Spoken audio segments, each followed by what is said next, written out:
Hey guys, I had to do this video real quick because two confirmations happened today after I made all those videos this morning.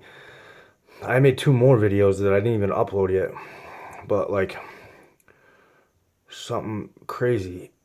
Like, so one thing is that I just got back from work with my dad, and we were driving down the road together, and we were talking about his mom's from Ireland, and she's getting older, she's senile, and he's my dad's the oldest of five, and they've been arguing about who's going to take care of her now that she's older.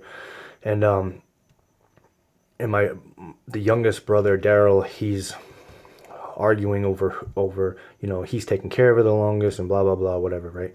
So we had gone on an ice fishing trip together, and back up one second. More recently, they had a meeting, and during the meeting, all the brothers and sisters except my dad, were talking about how they went to see a medium to try to figure out what to do with my grandma and stuff like that.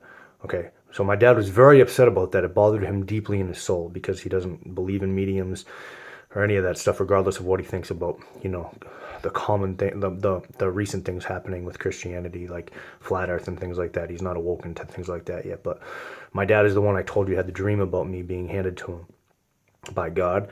And so we're driving down the road, and he's talking about this, and we're talking about the fishing trip, ice fishing trip we went on, because we were invited by my Uncle Daryl to go ice fishing, and I brought up all my camping gear and stuff. And one of the kids there, the son of the guy that we were staying at the house, he was mean to me right from the get-go, like super mean. And I don't know why. Maybe he had small man syndrome. He was like a short kid. I don't know what his problem was, but whatever it was, he was really mean to me from the second he met me. But the father, his dad, he loved me like I'd never seen it. He was hugging me and saying thank you, and he was a super nice old guy.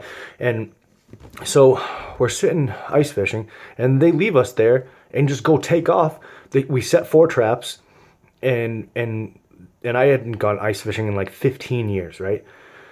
So we're sitting there, and my brother Jacob had broken his leg, so he's sitting there. My dad's just chilling, just sitting there on the ice. It was a beautiful day, and we're sitting near the Bob house, and everyone had gone on. Everyone left. They left on snowmobiles and took off for like a couple hours and left us there with no food, nothing, just on the ice, nothing. And we were their guests, right? So my dad walked back to the house or something because he had to use the restroom. And it took like an hour for him to come back, I think.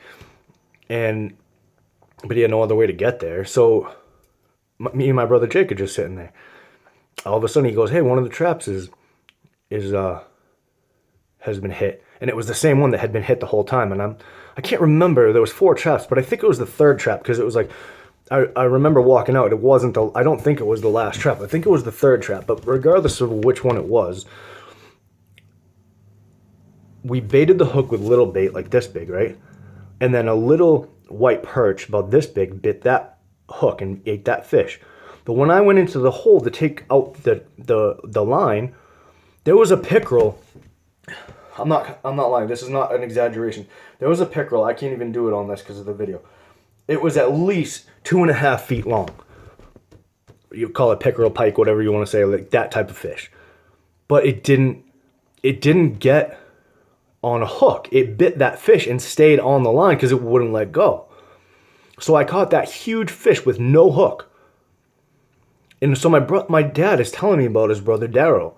And we're driving along, and the Lord tells me, "How many fish were there?" I said 3. And he goes, "Think about what you just said, and think about what message you put out this morning on YouTube, what you put out there about the 3 testaments." And I was like, "Oh my goodness." And I said, Dad, you're not going to believe this. Who cares about all these things that have happened to us and how mean they've been to us? The Lord just told me this. That is the large fish, the parable of the large fish. There are 3 testaments. And the large fish is the true doctrine of the gospel that people don't know about. I mean, a few people do, but the majority of people do not understand the truth of the gospel, even to this very second.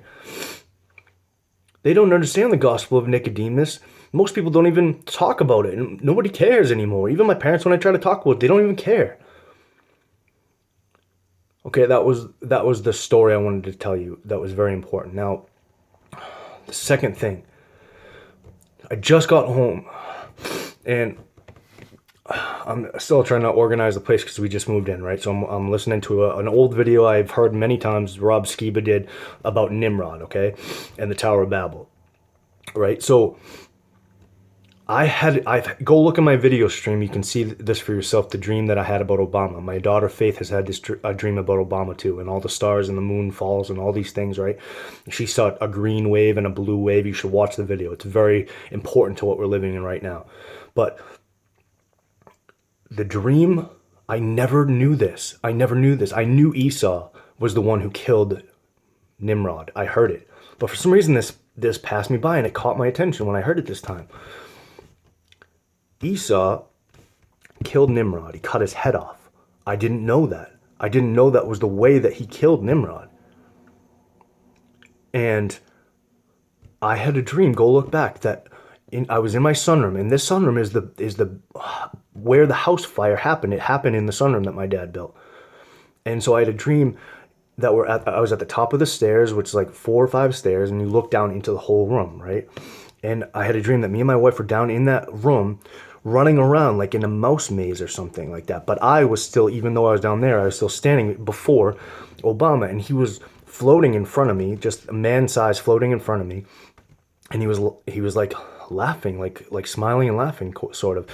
And then I saw that right here at his neck, it was fake. And it was like a Ken doll. And I knew like his head had been cut off. But I took this golden saucer that was next to me, a huge one, it was like this big, and I went like this, and I hucked it at his head, but it just bounced off. And it's almost like when I was listening to the video today, it just clicked for me. I've heard this video 100 times even. I used to listen to it over and over again to try to learn the history of Israel and things like that. Even when I was working, it was one of the videos I was listening to when I fell through the ceiling doing spray foam insulation before. And I almost died. I almost broke both my legs, and I was laying there for like 20 minutes and nobody even knew I was hurt. And I'm in a full face mask and everything, like air hose, everything. And it just came to me just now. It just came all together. Obama is not only the Antichrist, but he's the resurrected Nimrod. That's what my dream meant. So anyway, quick video. I just wanted to share that with you. And if you want to go back and listen to the video about what I'm talking about, just search Rob Skiba and the Tower of Babel and Nimrod, and you'll hear it. It's about at, I think, like 15 minutes. That's when he starts talking about it. So I just wanted to share that quick with you. Some of the videos that I did earlier are just me ranting, but it's very important information about the world we live in and things like that, and just information that might not be specifically canonized, scriptural, biblical, but they're important things that you probably should know about the world.